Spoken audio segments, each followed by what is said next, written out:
हे बघ काय आंटीकडे आले आपण हा. काय मागायचं नाही हा? नाही ना ठीक पहिले है सांगते बरं खरं सांग काय बरं हा? ठीक है हा, समझ चल. गया घ्या चहा घ्या.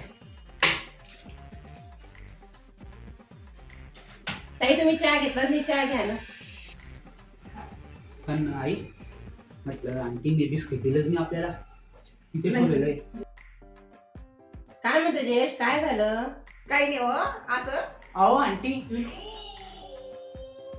मला तर बिस्किटचा पुडा पण खायचा आहे पण काय करू आई तर रागेल मला आयडिया. अहो आंटी आम्ही येत होतो ना तेव्हा आम्हाला इतका मोठा साप दिसला इथून तर डायरेक्ट त्या बिस्किटच्या पुड्यापर्यंत इतका मोठा साप होता पण आम्ही जसं तसं वाचून येऊन गेलो एकदम खतरनाक साप होता तो. अगं बाई, मला तर बिस्किट द्यायची आठवणच पडली. घे जयेश, बिस्किट घे. यस बिस्किटचा पुडा जिथं तिथं सारखं सांगतो ना.